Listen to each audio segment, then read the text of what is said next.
So, in recalibrating, um, I feel like recalibrating is really important because it gives you a starting place. It gives you a place of acknowledgement. This is a very, very important first step because this is you acknowledging where you are, where you're beginning, before you embark on a journey to where you want to become and who you want to become. So, on this journey, this first pillar, this first step is so important because um, it's a very humbling step because you have to be very transparent and you have to be very honest with yourself.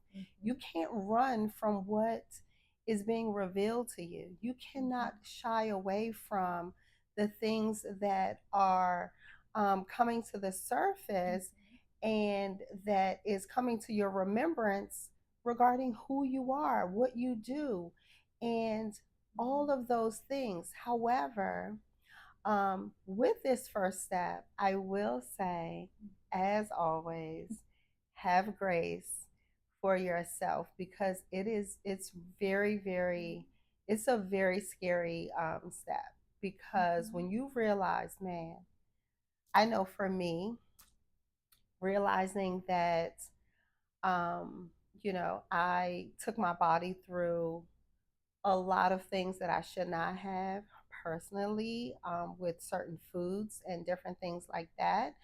And that my body was acting out based on the things that I was putting in my body. But I had to allow grace because when you know better, you do better.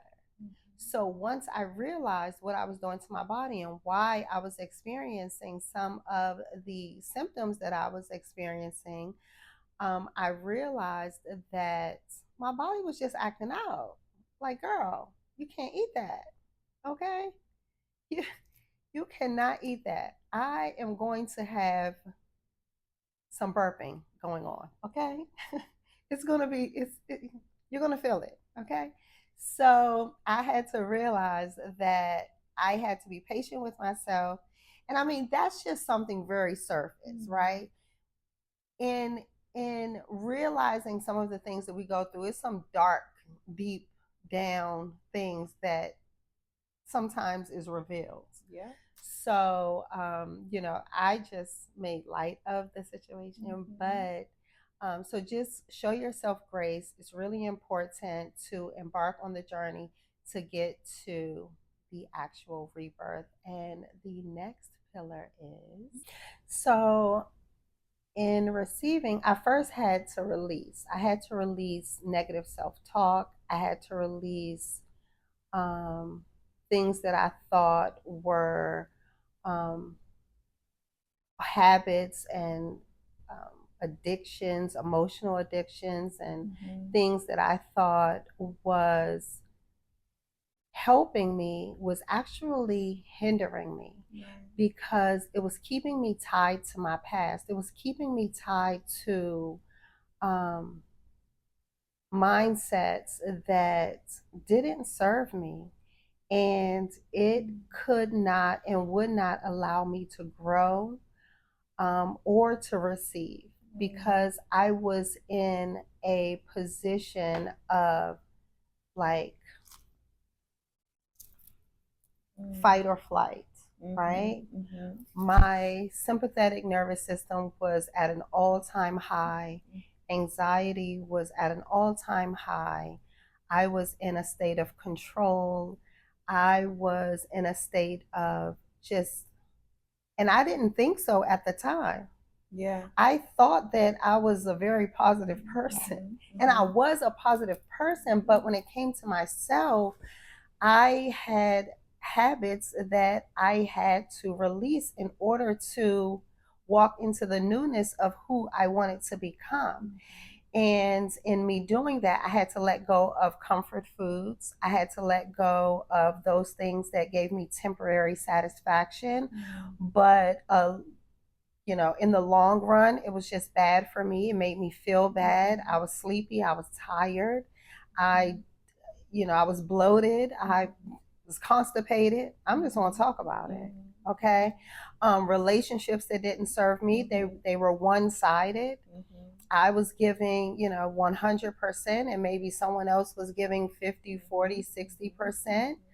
And I had to understand that, and I had to forgive. And it wasn't that I let anyone off the hook, it was what was best for me. And I had to realize that everyone's cup is not full, and they're giving from the cup that they have, and I'm giving from my cup. And although my cup is full sometime, I'm giving from that cup, but then I have nothing left for myself. So I'm doing myself a disservice.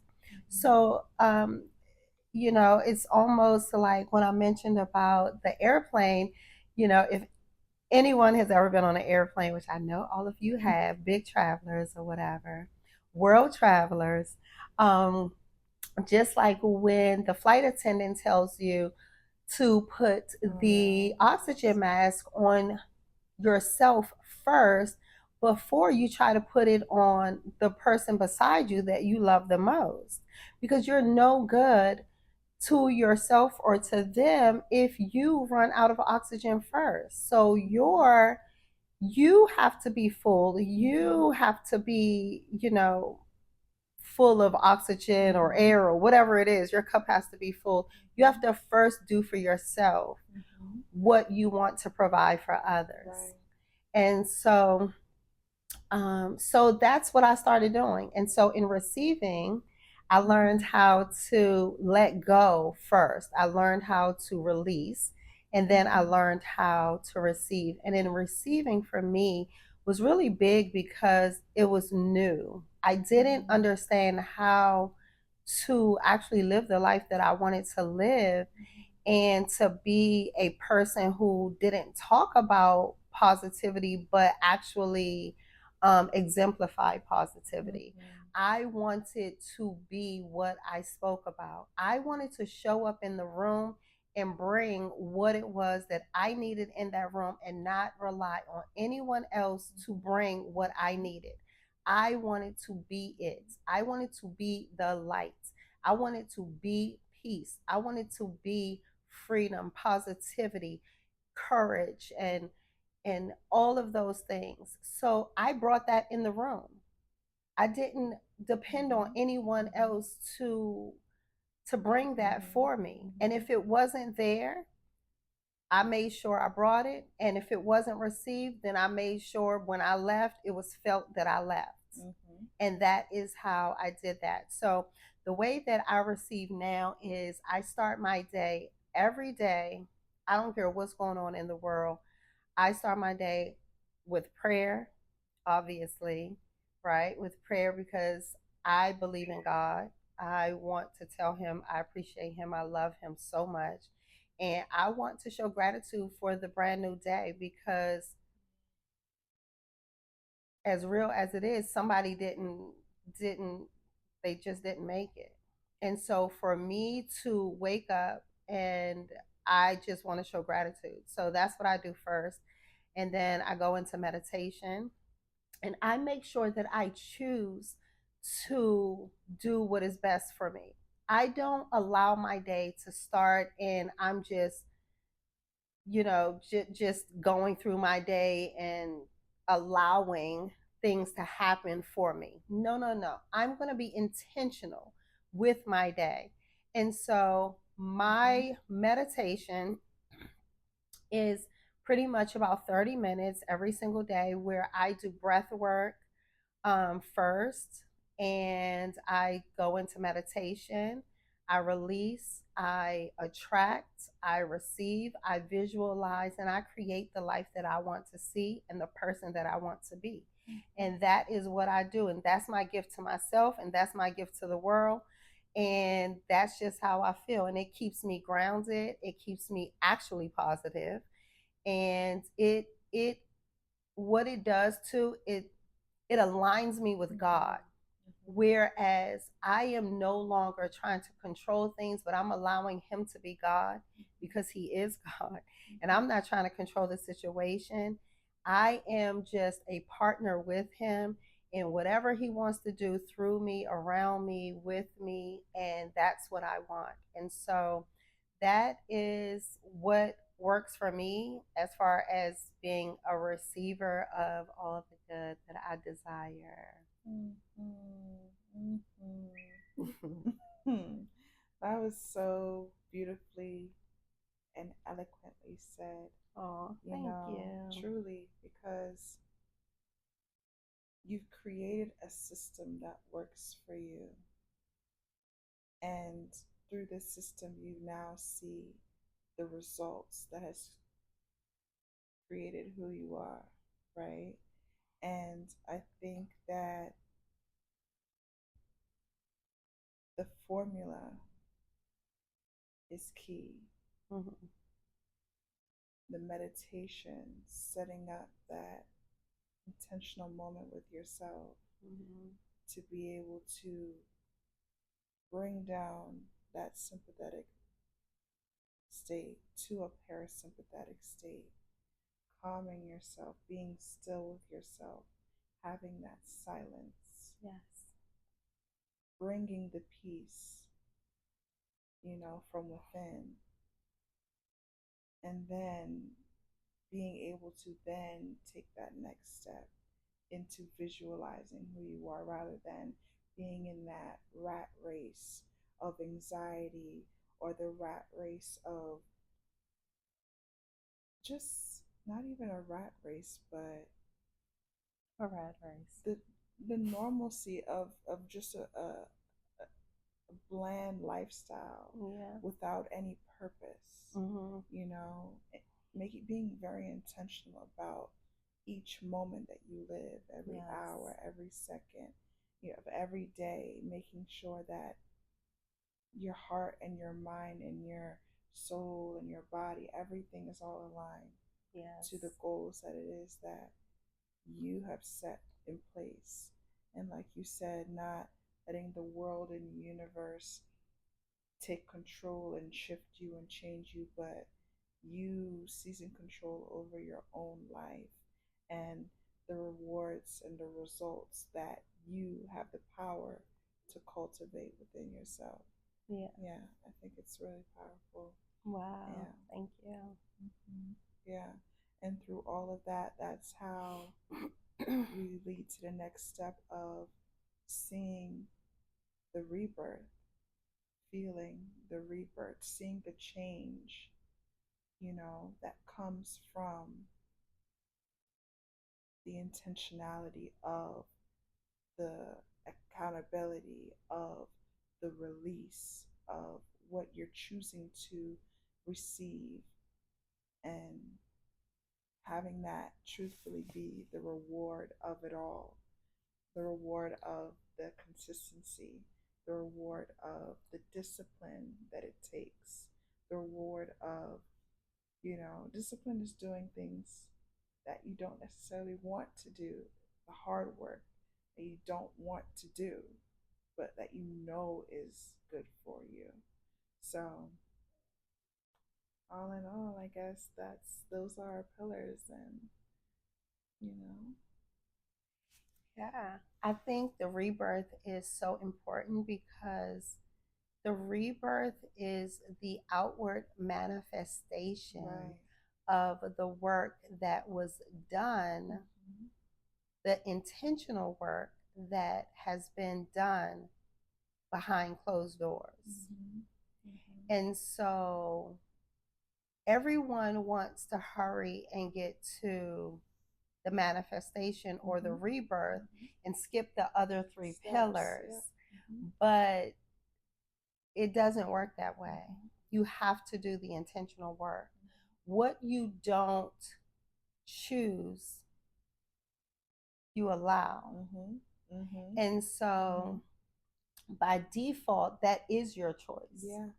When you choose not to, meditate, pray, work out, eat healthy, study, go to work, whatever it is, then you're choosing the opposite of that. And so for me, I could visualize the manifestation of what I wanted to see, but my real life did not resemble my meditation, right? And so it wasn't until for me that it wasn't about the outcome. It got to the point for me that it wasn't even about the manifestation or the rebirth. It wasn't about the outcome because I had become so obsessed with the feeling that the meditation, the breath work, and the visualization gave me that that was the reward. The work That is the was reward. that was enough. Yeah. Because in meditation and visualization, I can feel the goodness, the newness, the greatness of what I now feel. But I didn't feel that then. But I could see it and I felt it before. So it's almost like, it's not even almost, it is faith. Meditation is not, and visualization is nothing but faith. Faith is the substance of things hoped for, the evidence of things not seen, right? So it's nothing but faith. But instead of just saying, oh, I have faith, it's being very intentional about faith. It's sitting yourself down, quieting yourself, because we think we know everything. We think, oh, I've been alive for this long. I know this. I've done this before. I know. How many times have you spoken to somebody and they're like, oh yeah, no, I know. Oh yeah, I know. What do you know? What do you really know? So it's like, and I was there, right? But it's like we only know what God allows us to know. Right. That's all we know. Right. And so the thing is that I had to be very intentional with my faith. And I had to put some feet to my faith and say, if this is what I believe, then I'm going to sit here until I see what I believe. Because I believe that that's what faith does. Right? And so it became a lifestyle for me. I was determined to make juice and drink juice every single day. So I may not make it every day, but I may make it for like 2 or 3 days. I don't think it's fresh after that. Yeah. So I would make it for like 2 days for sure. But I made sure I would drink juice every single day. That was the first thing that I consumed after water. I would drink water and then I would drink my juice because I felt alive. It is so electrifying. It's alive. It comes from the ground. It comes from a root. It's healthy. It has been sun kissed into perfection. It has been sun kissed into ripening. What is better than that? What is really better than that? So for me, I believe that it was my daily habits, my consistency, my determination, obviously my faith, which allowed me to enter into the rebirth. Whereas now, I think different, I look different, I am different, and I am so grateful. I am so grateful because when I look back at some of my pictures and my videos, it's almost recognizable that The that was old you. me. Mm-hmm. It's like I have to take some time to really remember and think, like, what was I thinking back then? Like, what was I actually thinking? Like, who was I? And I just, I am so grateful. And I want everyone to be so grateful. I don't care where you are in life. I don't care what you look like. I don't care what you're dealing with. I don't care whatever is going on in your life. Be grateful and speak that gratitude. Speak it out loud. You never know. Speak your gratitude and also speak your affirmations. I am healthy. I am happy. I am abundant. I am God's choice. I am the apple of his eye. All things work for my good because I love God and I'm called according to his purpose. No weapon that's formed against me will prosper, and every tongue that rises up against me in judgment will be condemned. I am so abundant. I am intentional. I bring light. I am the gift. I am always bringing goodness. People are always bringing goodness to me. I'm always encountering other people that are the gift. Blessings follow me everywhere I go. Everyone around me is blessed, healthy, strong, happy, abundant. Opportunities are overtaking me, great opportunities every single day. I am so grateful. My body is functioning exactly the way that God created it to. My blood is flowing just the way it's supposed to. All of my organs are happy and in line, in tune with one another, working perfectly in synchronicity to one another. Everything is working inside of me, outside of me, around me. I am fully protected. And these are just some things that I say. I am very intentional. I love the people around me. I am grateful for the people around me. And I want nothing but the best for the people around me. So be intentional, be mindful, and get yourself a daily habit. Spend the first 15, 30 minutes to yourself, with yourself, by yourself. Maybe it doesn't start 30 minutes, maybe it starts for 10. But just be intentional. And you're going to want to get up and use the bathroom. You're going to be hungry, you're going to be thirsty, all type of things, but don't surrender.